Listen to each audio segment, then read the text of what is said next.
I bet you're wondering, is it really possible to play solidly with black and still have good chances to attack? The answer is yes, it is possible. And in this video, I'm going to show you several games in Rapid and Blitz, mostly where some strong Grandmasters managed to do this. Against E4, our attacking, or more precisely our solid counterattacking system, is to play the Caro-Kann with C6, D4, and D5. Whereas if they play to move D4 for a more positional game, then we will be playing the Slav Defence, and we'll see some games where strong Grandmasters manage to win with the black pieces with the move C6 against the Queen's Gambit.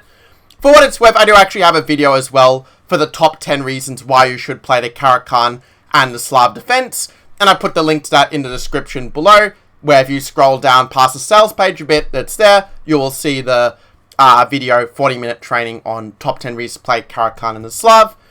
In any case, though, let's see how the games played out, starting with our game with E4, C6, D4, D5. And now the move E takes D5 was played in our first game between Aronian against Artemiev. So let's check that out. And after CD5 and Bishop D3, we see that White is essentially playing it like a exchange Queen's Gambit decline, but with colours reversed and with White having his bishops on nice diagonals, yes or yes. So Artemiev in turn plays Bishop G4 and just plays very solidly Queen D7, Knight D2, E6, Knight GF3. And now a quite important move for Black to justify the position of Queen D7, in the move Bishop to D6, with the idea of simply trading off the bishops and in turn making it difficult for White to install the knight on E5. I will point out, by the way, with this video that I'm not going to do a deep analysis of each of these games, but I'll just give you an opportunity to see how the counterattack plays out at a high level, and to also maybe enjoy seeing how to punish some of the mistakes that come up, because it's fast chess, right? So White plays a move castles, realizing that Queen B7, Rook B8 would actually not win the pawn for White, as the B2 pawn falls into the skewer, as it were, later on. But after castles, Rook A1, we see Artemiev do a very instructive decision in that the computer suggestion is to play Knight E7, put the bishop on F5, trade the bishops and have solid equality. But Artemiev remembers a principle that when you are wanting to perhaps play for a win or maximize your winning chances, then one way to do it is to trade off the bishop for the knight in some version, or vice versa. And that imbalance here between the bishop and the knight, along of course with the fact that Black has a central majority versus White's queenside majority, means that there's a lot of scope for the better player on the day to win, and I think it will not surprise you too much to learn that the better player in this game was Artemiev, even though Aronian is somewhat higher rated. After Queen D1, I think that the correct plan for Black is to play the following move. If you've heard of the minority attack, what's the word? Minority attack. Then you will know about the idea of playing B5, B4, and we see that whichever way the cookie crumbles on the queen's side, if White takes this pawn, the D4 pawn becomes isolated, yeah, but if you allow Black to take C3, then the C3 pawn becomes a backward pawn, and that's also a weakness, yes or yes. So that's the way Black should have played it, because after G6, you give White some time to go Knight E5, maybe go for some H4, Rook H3, and try to attack down the H file, which, you know, White is trying to attack on the king side when his pawn chain is pointing in this direction as such, in a closed structure. But by playing move Knight G5, this is where we start to see Artemiev bring out the counterattack. So after Queen to F4, well done if you saw this move attacking the knight. White plays Rook G3 trying to keep that knight, and when White is going for an attack on the flank, we should meet with a counterattack in... what's the phrase? Yes, a counterattack in the center. So well done if you came up with the move E5. White, and the point of E5 is that if White goes D5, Knight E5, well, the knight gets quite active and in an isolated queen's pawn position. The Rook on G3 would much rather be on the D file to exert pressure on that pawn, yes or yes. Now, after Knight Trick Queen H4, before I show you the crazy attacking attempt that Aronian played, I do want to remind you that if you are enjoying this video, do make sure to smash that like button for the YouTube algorithm, and also subscribe for more of my Grandmaster Chess videos. Now, the game continued not with a normal D5 and solid equality, but White goes F4, sacrificing the pawn in order to go for an attack with Knight G5 and try to attack the king. And my hypothesis is that Aronian was playing a must-win game at this point, and therefore was playing a lot more aggressively than maybe the position demanded. But after dc3, in the game, Artemiev realized that rook h3 can be met with queen g4, and by trading the queens, we were able to avoid, our queen getting trapped, as it were. And, okay, at this point, probably the best move for white is just to find a very nice tactic, realizing the knight is a little overloaded. You can actually play either queen takes g4, or if you want to be fancy, knight takes h7, trying to deflect the knight away, yeah. But queen takes d1, knight takes f6, take king g7, captures, captures, captures. And ultimately, white's got a bishop against a knight, but white also has a few weak pawns, and this ultimately means the position is equal here. And a draw would perhaps be the most likely result, but instead Aronian goes all out for the win with queen c2, keeping those queens on the board. But then after rook b8, Artemiev simply gives back one of the pawns so that he can re-establish control, take control of the e-file and get some initiative again. And now after queen c3 that was played in the game, you had to take with the pawn apparently, and accept that you're a pawn down. Because here there is one good move for black. If you don't find this move, white is going to be okay, or perhaps even winning. But if you find this move, then you basically just win the game. So what would be your move with black to play? And you can let me know in the comments below, by the way. It's move 23 for black, in case you want to write it down. So, well done if you realize that we can not just defend the knight, but actually counterattack with the move knight h5. Threatening to take the pawn on f4, and defending it doesn't really work, in fact, because black can simply go queen takes g5 and win the knight that way. Because obviously g takes f4 is not possible because of the pin, yeah? So white goes knight takes h7 instead, which is kind of a desperate attempt to sack a piece and try to get something happening against the king. But Artemiev refutes it very comfortably. He just gets out of the pins with king g8, so no pin here, no pin here. And, if rook fg3, you can always give a check on d1 to stop the attack and go for a counterattack on the white king even. Instead, the game continued queen to d2, black is built up with rook e7, queen f2, rook fe8, making sure that all of the pieces are active in the game. And after rook h1, now Artemiev continues and finishes the game with great energy, with rook e1, bishop f1. And now queen f5 is a nice move. At first it might look like a blunder because of g4 and you've got the fork on the knight and the queen. But Artemiev showed he had it all figured out, playing this very nice move of queen b1. With the point being that if white does take the knight, you just go rook takes f1, so well done if you saw this tactic from afar. It's not the only winning move, but of course the point is after rook e1, you are going to win the queen. And once the queen and rook are traded, you're basically just up a knight, because queen and two versus two rooks is kind of similar, yeah? But after king to g2, we had rook takes f1. Again, a little tactic just to finish off with queen f1, king f1. And after the final blow of knight takes f4, Aronian resigned, and the point, in case it's not clear, is that rook f4, g5 simply forks the two rooks and will leave black a full piece ahead. And if you don't take, black has two knights and a pawn for a rook, which is almost like being up a piece as such.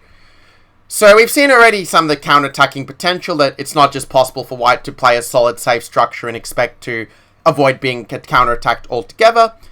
I won't be covering the move e5 in this video. I don't have a model game read for it in this exact moment, but you can always check out the video that is up there suggested above, where I go deeper into some of the ideas of the Caro-Kann for black, including the advance. So let's look at our second game, which was played between Max Illingworth against Aronian Terry in a Chess24 Blitz Tournament 2021. This game I played knight c3, which is the more classical move.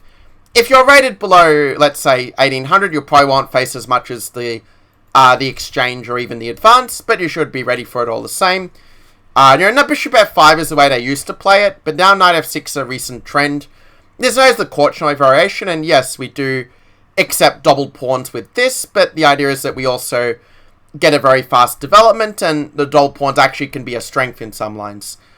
So the game went c3, of course, is not the place to talk deeply into the theory, because I do cover this variation deeply for black in my course, the Solid Caro-Kann, which again I have the link of it in the description if you want to check it out.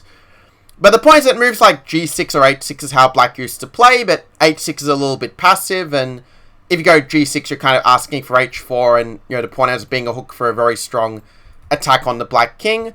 So this is the reason why people used to think the Korchnoi variation was just quite passive and bad for black.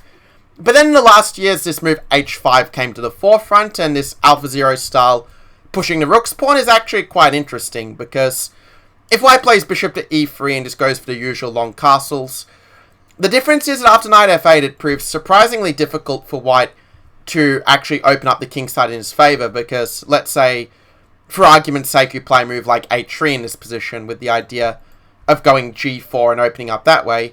Well, black can even just play bishop d5, for instance, pinning here, and after, say, rook to h1, b5, and going for a standard kingside pawn storm on the white king. If white goes g4, I mean, so what? You can simply play h4, keeping the position closed, and yeah, you can play g5 if you want to, but I've got an extra pawn covering, so even if you do take on f6, I still have 3 pawns defending the king. Yes, so yes. I mean, there's some more deeper tactical points in this, of course, but this is the general idea of why the pawn h5 allows black to still go for the usual queenside attack if they castle long, but also not get hacked on the king side. You know, g5, bishop h2 is the concrete reason, in case you are trying to figure out the whole point, that, you know, the rook gets kicked away and we gobble on g5. But in the game, instead, Warmerdam, who, by the way, actually is the reigning Dutch national champion as of 2021, he played the move castles, h4, and, you know, this is trying to weaken the king, so h3, knight d7, and, you know, we see that this extra space on the king side does maybe give black some potential for an attack, maybe with some battery, for example.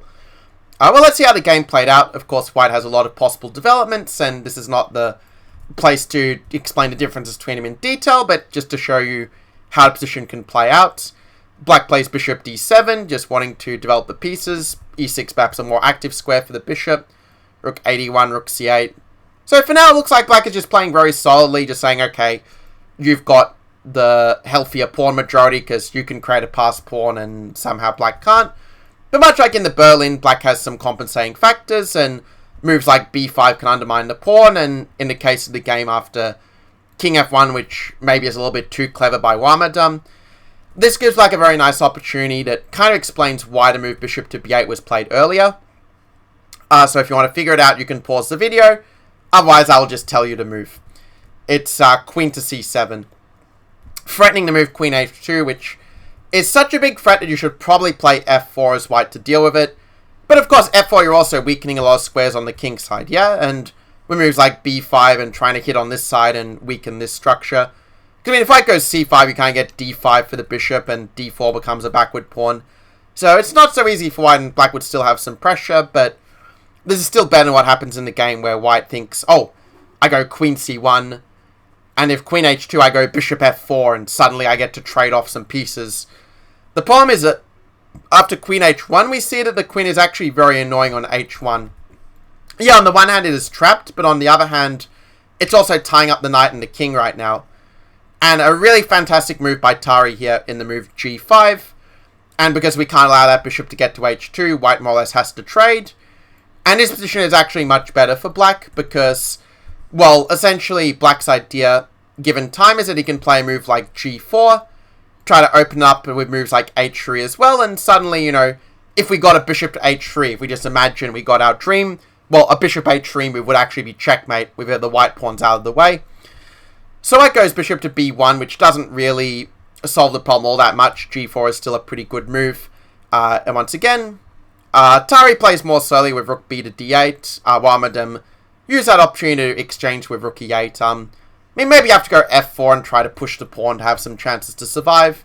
The idea being that at least in this version of f5, you're not giving black a bishop h3 after g8, g8, and, you know, you have to be a little bit careful that your own king doesn't come under fire after such pawn moves. But the game instead saw rook e8, and white tried to solve its problems just with exchanges, and by the way, that's a very common mistake that, as we see even some strong players sometimes make against this system, because it's very easy to assume, well, the pawn ending is winning for white because of the extra pawn on the queen side. Yes or yes, that can create a passed pawn. But the thing is that even after the rooks get traded, we're still a very long way from a pawn endgame, yeah? And black in turn still has ideas to attack this pawn with knight f4, and white is really hard pressed to defend all his bases.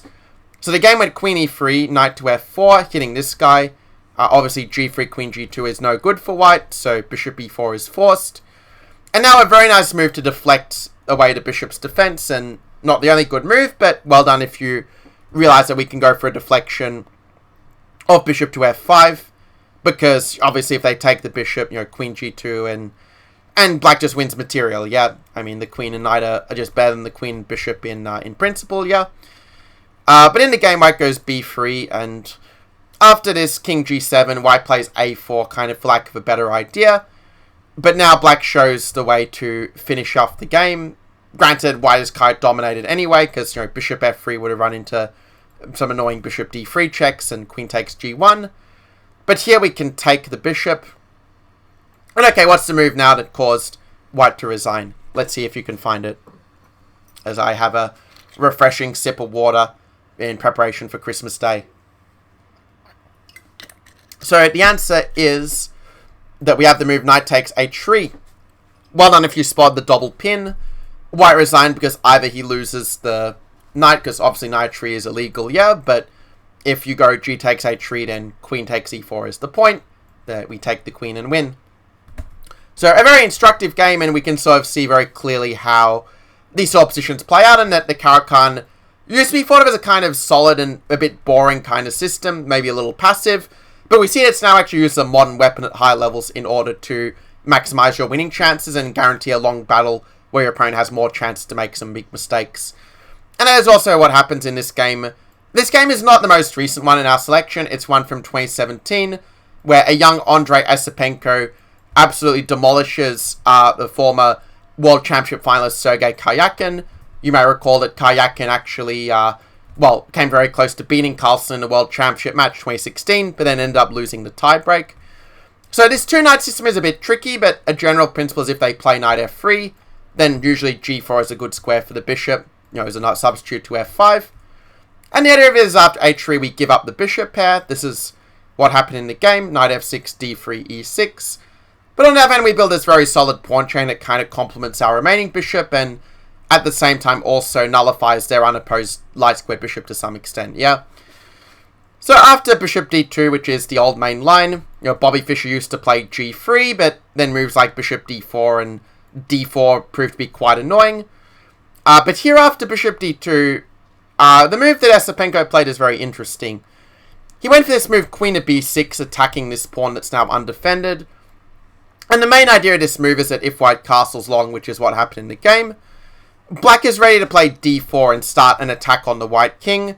So again, we're seeing some very dynamic play with the move c5. So now, black is ready to go knight c6 and try to get that knight really active. And probably white's best bet here is to go g4 and try a pawn storm of his own. Granted, it's true that black is not castled into the pawn storm, but still, this is the way in which white should try to create some chances, as we have something of an attacking race with the positioning of the kings, as it were.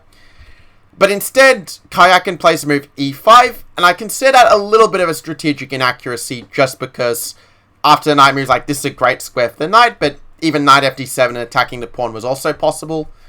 Well, white plays knight f4, and again, probably not as good as trying to push the pawns, but now knight b4, and we suddenly see that the white king is a little bit exposed. Bishop b4, c4 just opens up the c file for an attack on the king, because in these positions, black's dream is absolutely to successfully open up a file to attack the king. So white goes queen e4. Black goes for a very interesting move, knight c6, kind of exploiting the fact that this pawn does not really have a great defense. But Karjakin in turn is very resourceful, playing this move knight h5, and you're probably wondering now, why didn't Esipenko just take that free pawn? But it's actually not that easy, because if you take, the point is that white will go f4, and then after the knight retreats, you've got the move f5, and okay, you might say, so what, e5 and the, I'm still up a pawn. But white has managed to suddenly get this blockade on the light squares. You might notice that suddenly all of the, the black pawns are on dark squares at this point in the center, and white's got a diagonal, and there's actually quite decent compensation for white in all fairness. But instead, black castles long, which is the right move, realizing that, if white does play f4, which is what happened in the game, some of the old engines actually used to think that this position is quite playable for white, funnily enough, but modern engines realize that if you play the right move here, then black already has a completely winning attack.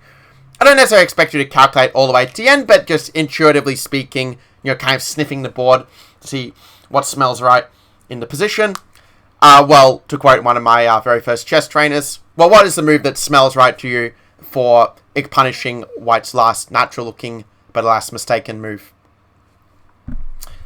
Okay, well done if you found the move c4. What's the idea of c4? Well, if we get into c3, then this is just murder, but if white takes, which is what happened in the game, bishop to a3, and we see the threat of mate on here, so that if white were to go b3, we would have knight c5, and actually we would win in a very similar way to what we'll see in the game, where white played bishop to c1, but still the same problems came up after knight c5, queen f3. And probably this is what Karjakin was counting on, that you're attacking the bishop, and if the bishop is forced to retreat, then white's just up a pawn, yeah? But we're not forced to retreat. This is where we go beyond the assuming thinking, and realize that with the move d3, we're ready to bring the knight into the attack with moves like knight d4, hitting this and this, and also in a game after cd3, which is perhaps the obvious question that comes to mind, then knight a4, and suddenly we're threatening to crash through with b2, or even play a knight c3 check.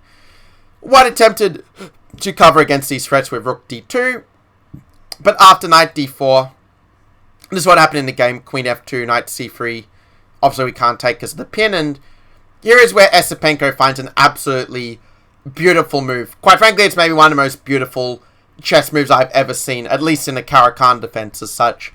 And if you don't find this move, it's not so easy to actually prove the win.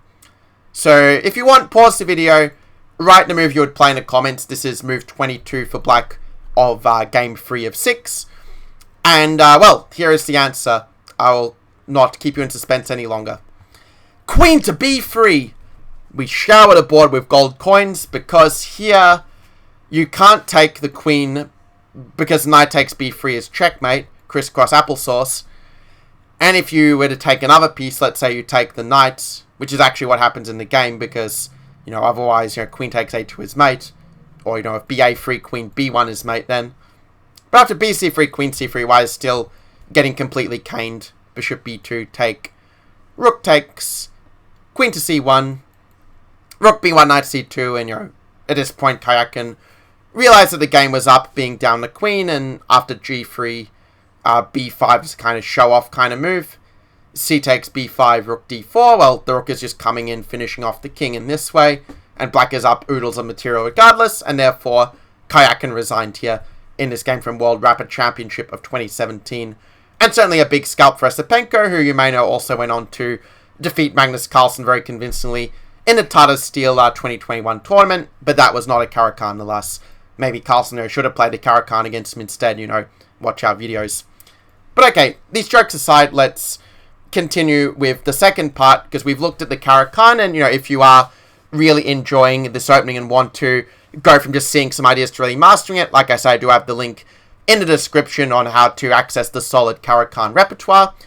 Now let's get to the second part of the solid counterattacking openings, and now I like to do it in one part, because why not? I know you guys can handle the longer video lessons, because you guys are smart, because you watch Illingworth Chess.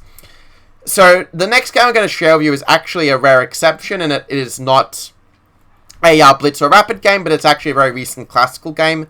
It was one that actually Alireza Firouzja is a big expert of the Caro-Kann, but in this game we see him playing the Slav as black against Gabriel Sargsyan. The idea of dc4, by the way, is that you don't want to play bishop f5 too early, because then cd5 and queen b3 gives white an improved exchange variation, where the the pawn here comes under some fire.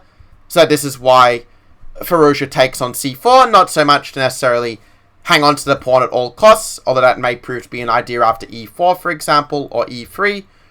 But if white plays a4 to stop b5, well then we say, okay, you stop b5, so I play plan b and go bishop f5 without having to fear queen b3, yes or yes. And so the game continued e3, and obviously this is not the place to go deep into the theory, but still the game will give you an idea of how the positions kind of play out, yeah? And we certainly see how, even though white has more space in the center, black has got good squares for all of his pieces. You could argue that white's structure is a bit less flexible because of the hole on b4 that the bishop is occupying. So queen e2 is a very natural move by Sargsyan, who of course is a former second, or maybe actually a current second of Levon Aronian. I don't know the story there, but obviously worked for him for a very long time as a, as a countryman from Armenia. Bishop g6 was Firouzja's move, anticipating the attack with e4 on the bishop, so that if e4 you can kind of take and win the pawn in this case. So white goes knight e5, trying to in turn exploit the move order and say, okay, I've got the bishop pair advantage and you have doubled pawns. But in a weird way, the doubled pawns are almost a strength for black. What are they? They're a strength because they make some luft for the king, and they also kind of do a good job of nullifying the opponent's light squared bishop if you look at the pawn structure as such. Now the game continued rook d1. Firouzja played queen to c7, lending support to what is really a very typical break, that this is where the counterattack element comes in, because at the moment it might look like black is just playing for the fortress, but actually we can hit back with a move like either c5, trying to trade off here and nullify white's space advantage, or in the case of e4 in the game, we can also play the move e5 and say, well, now your d4 square is a little bit more soft, and if you take me, my knight gets into an active position, I attack the bishop on c4, and suddenly my piece is getting really active, and you got to be a little bit careful as such. Of course, I guess he is a strong enough player to realize, that you shouldn't release the tension without a good reason, but he realizes that the move d5 is a better way to release the tension.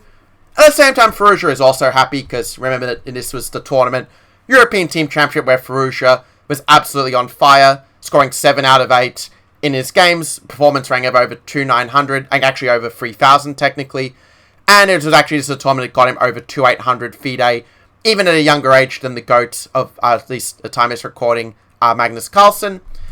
So in any case, I think therefore, even though the computer says you should play rook a d8 and play for solid equality, the move bishop c3 is kind of a good one if you want to maximize your winning chances, because yeah, on the one hand, maybe with the bishop pair and past d-pawn, white might be objectively better by a little bit, but it's also a very sharp position where the better player is likely to win.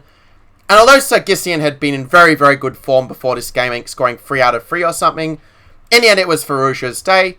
The idea of b5, of course, being that you can't take because the pawn is pinned. So white retreats with bishop to a2, kind of a creative idea to, say, well, you can take my pawn with the b pawn, but then, at least you're not pinning the pawn anymore, and I can try to play down the diagonals. So quite a creative idea. Obviously, putting the queen opposite the queen is a bit of a recipe for disaster, so you don't want to play queen a4 because bishop f7, and yeah, you don't want to blunder the queen like this. This is not the place for Botez gambits. So b takes a4. Here is where Sargsyan plays bishop a3, and I realize I'm spending a bit of time on this game, but I'm not going to show you the full game. I'll just show it to the point where black was end up with a winning position. Because at some point, well, white sort of, I guess, overpressed a little bit. I mean, here white still has good compensation. He's got the bishops and the pawn, but 2 pawns is 2 pawns, and if white doesn't find the right way to follow up, then black may simply be able to consolidate. So rook cd1, queen h4, this is what d4, king h1, this is what was played. Black plays c5, making sure that these extra pawns stay safe. I mean, at this point, after rook d1 and queen c3, this is probably the moment where white should play the move bishop to c4 and maybe go queen a2 and, try to tie up the black piece a bit in this way. Not the easiest move to see, to be 2 pawns down and just play a quiet move. But this is what white had to go for, I think, because in the game after rook dc1, Firouzja says, well, I don't have to play for a draw. I can play queen a5 and bring my queen to maybe a more useful square where I'm not going to get kicked around like a football. And after rook d1, Firouzja played the move queen to b5. Computer says knight b6 is also possible, but it's hard to argue with trading queens when you are up material. And it kind of worked in the game, because after bishop c4, queen c6, white made a couple of mistakes. For example, after rook ac1, again, probably not going in the right direction. I mean, for moves like knight e8 are kind of annoying to go after the pawn, but Firouzja decided to go rook b6 instead. And after queen f2, well, we see that now after queen c8, queen g3, that white just maybe pushed it a little bit too hard. And, well, by the way, this position is one where white would actually have quite good play with the bishops. Queen g6 is certainly a threat. So, what would be your move if you were black in this position? Find this move and you get a winning position. Don't find it and white escapes with a quite playable compensation. So, it turns out that we can actually ignore the threat to the pawn because, yeah, you can play queen g6, but what's kind of the follow-up after that? And so this means we can play a threat of our own and play queen to b8, saying that, if white plays queen takes g6, well, so what? I can even play a very beautiful move. I mean, my thought was to play rook takes d6, but computer, being sports spotters, always notices that you can play rook to b3, with the point that if white takes the rook Otherwise, it's a bit hard to defend the bishop. Yeah, rook a1, rook c3 kind of things. But if you play bishop b3, the problem is you're not just don't have a pin here anymore, but meaning h6 is actually a threat, but also this bishop is on, and white is just down too much wood at this point, right? So white goes bishop a2 instead, wanting to try to keep the pin, but black just takes the pawn, and at this point we see that basically black is just up, 2 pawns, more or less for nothing, because at some point you're going to be able to play c4 to shut in the bishop. Not right now, obviously, because of the pin, but once you move the rook, it becomes an idea.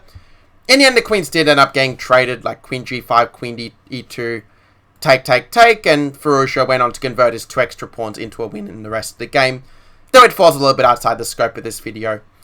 So anyway, that was a very interesting game, and it shows that even against, 2600 plus GMs in Classical, the Slav can be a quite legitimate winning weapon, as has been shown in the past by some great players like Anand and Kramnik, two recent examples that come to mind, but also players like Karjakin, Uva, Botvinnik, Smyslov, also world champions who were very, very successful with this opening.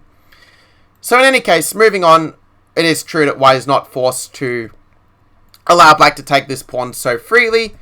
And in a game between Wesley So against Magnus Carlsen in, I believe, a Chess 24 finals event for the Magnus Carlsen Champions Tour, well, the move that So played was the slow Slav, not the So Slav, the slow Slav with e3.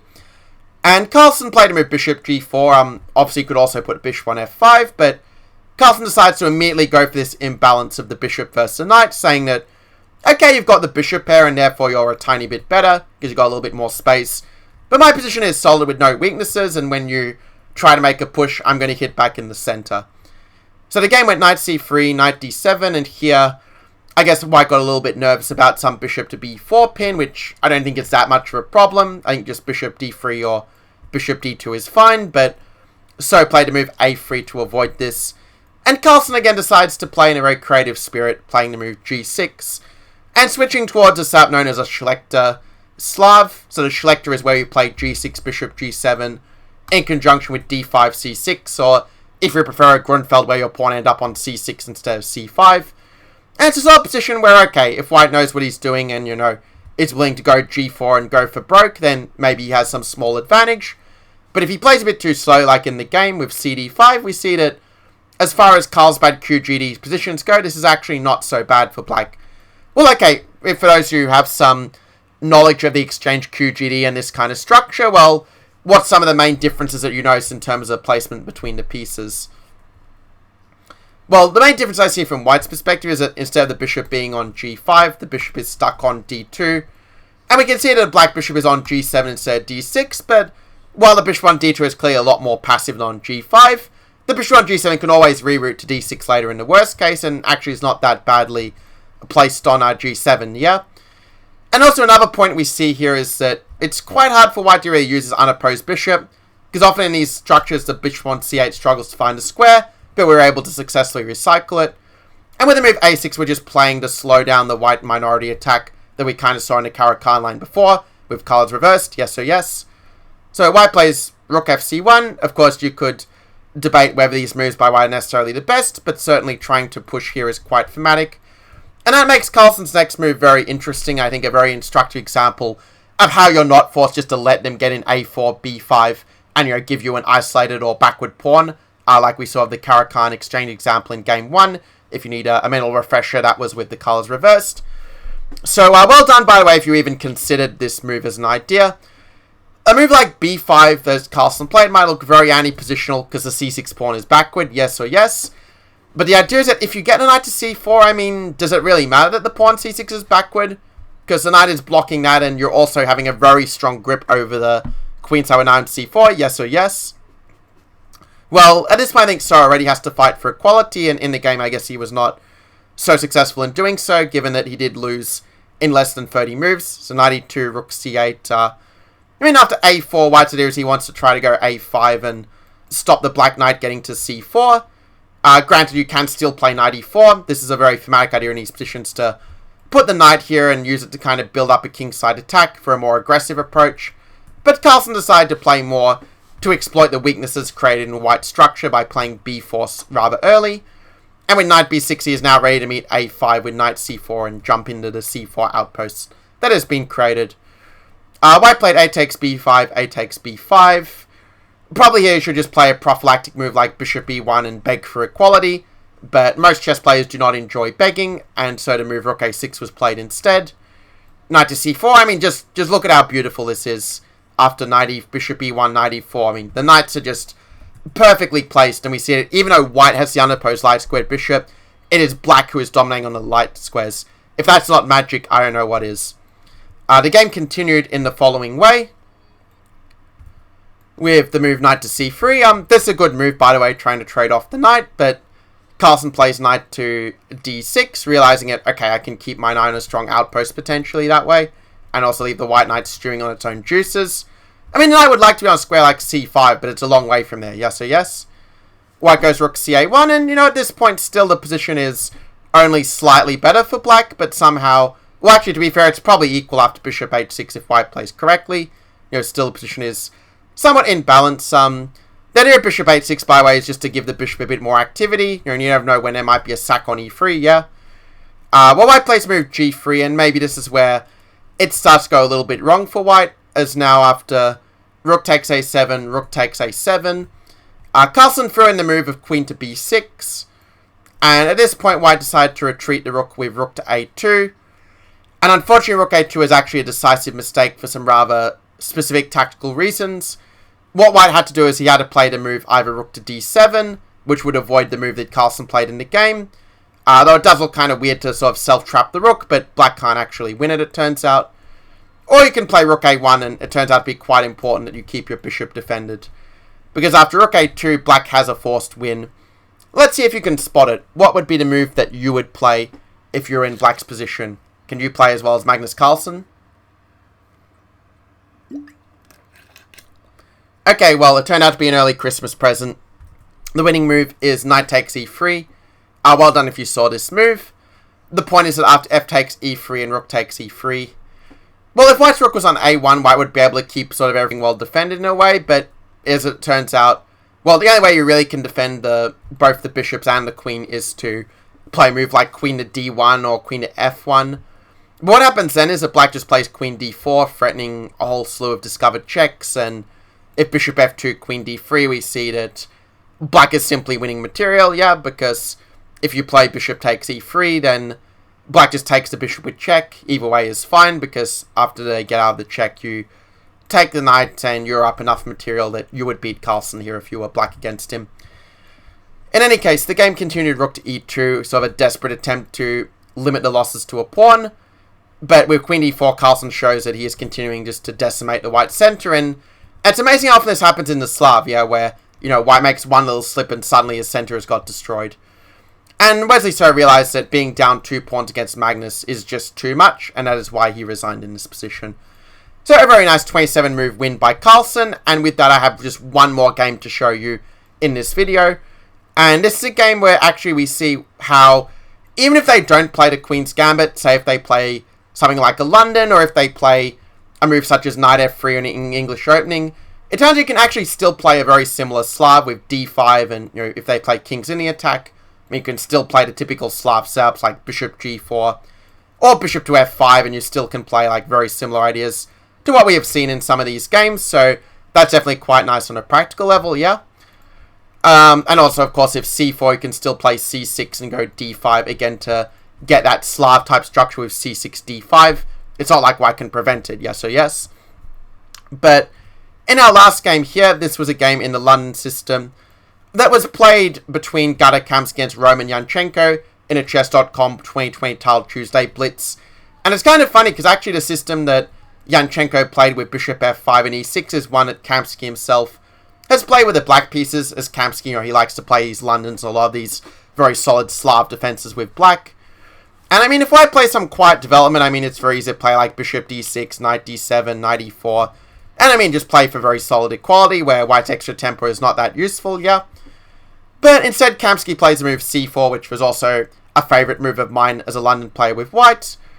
But after bishop b4, instead of taking and, allowing the bishop b4 check in this version, the point, of course, being that white can't play knight d2, because knight e4 would actually lose the knight to the pin. So white kind of has to play the king in the centre, and obviously that's not the most pleasant feeling in the world, even if the computer confirms that this is a very legitimate way to play. However, Kamsky plays queen a4 instead, maybe trying to be a little more creative.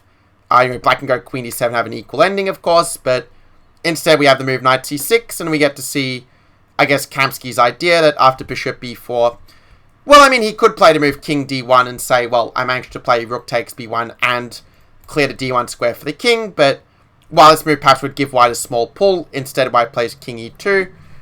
And now black plays just very solidly bishop d6, maybe not the first line of the engine, but certainly strategically is quite logical to try to trade off white's bishop pair, yeah? White plays move g3 with the point that if takes, white can take back and strengthen his grip over the center, so for some more moves, the tension is kept between the bishops, bishop g2. I mean, I have to say, in all fairness, that white is probably very slightly better here, because he does have this strong center, and the king can, try to move back to safety, castling by hand. But in the game, Kamsky messes it up a bit and doesn't manage to consolidate properly. In fact, queen d7 by Yanchenko is quite tricky, because it might look like a normal developing move, but you are threatening the move knight takes d4, discovering an attack on the a4 queen, which is undefended. Kamsky played a move queen c2 to protect it, but that was probably not the right move.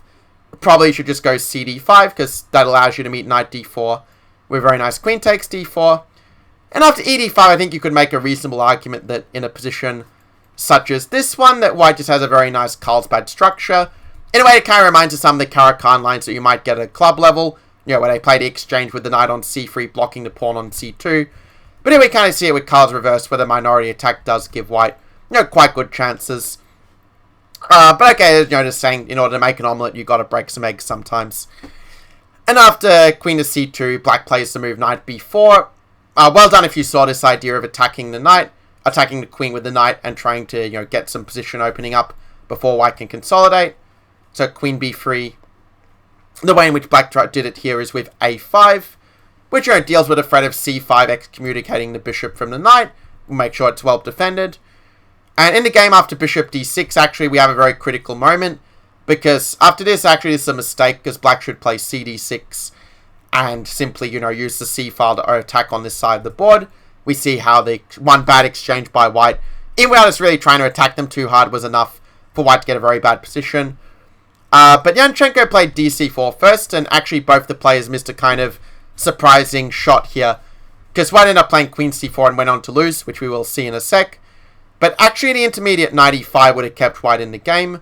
The point being that, let's say, if you play c takes b3, taking the queen, white takes back.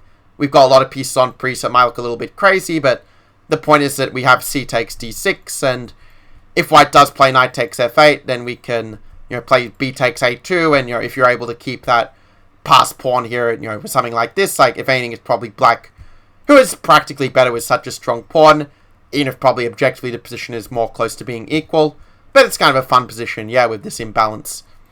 But also, if white does play more safely with knight f6, I mean, it's just a very, balanced kind of position. Though I will say the fact that the structure is quite unbalanced between the, between these double pawns for both sides and bishop versus knight, does still give some strong scope for the stronger player to win even here. But as it happened, Kamsky blundered with queen takes c4, and now the attack on the c file is just too fast, yeah? White played rook h c1, rook f c8, and now, after queen b3, finally, I guess the penny dropped for Kamsky that black has a decisive attack on the king, because white's not in time to run away with the king to g1. Queen to b5 check stops that. Nice work if you saw that from afar. King d1. Knight to e4, and I mean, how are you defending this pawn on f2, yeah? White plays move a3, ignoring the threat. But black simply takes the pawn with a check, and what we realize is that actually, in this position, it might look like white is winning the piece, but we actually have a trick to guarantee us the win. Okay, to be fair, queen d3 is a winning endgame, but Yanchenko, to his credit, realized that a4 is actually even stronger. And in fact, even though it's only the 21st move for white, Kamsky resigned here, because if you take the knight with queen takes b4, there follows queen to d3. And if you play knight to d2, you run into, trying to keep the material, then you run into knight f2, king e1, queen takes e3, and now the key blow, which had to be seen from afar. Black plays the move knight to g4. And you either mate with queen to f2, or you mate with knight f2. Of course, knight d3 hitting the queen, and this is also completely winning, even though it doesn't mate in 3.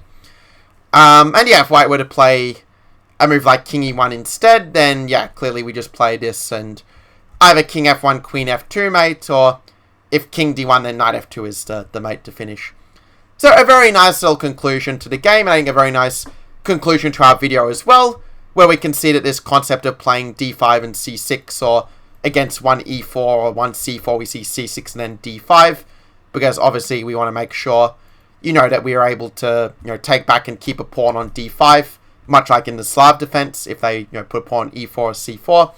Well, in this way, we're able to get a very solid position with quite clear plans and very easy piece play, while at the same time having a lot of counterattacking potential, where the fact we have no weaknesses means that we're able to really attack the opponent for a very solid foundation. So if they make a little concession, or if they don't find the right way to keep up some pressure, then it can easily be black who takes over the initiative. And this is why these openings, I think, are very effective at all levels of play. You also have the advantage that they're relatively easy to learn compared to some other more trendy mainline openings at a higher level. And I do believe that, well, the best way you can master these openings is to check out the solid C6 repertoire. It's a nice little bundle of 2 courses, both the Caro-Kann course, the solid Caro-Kann, and the Slav course, the solid Slav repertoire. So the link is in the description below if you want to check it out. And of course, if you do have any questions about these openings or the games, or even just any, let's say, more general kind of observations, let's say, about the video, then feel free to share it. I really like to see and hear your thoughts. It makes it more fun for me as well to help you guys out. So on that note, guys, well, good luck, and I will see you in the next video.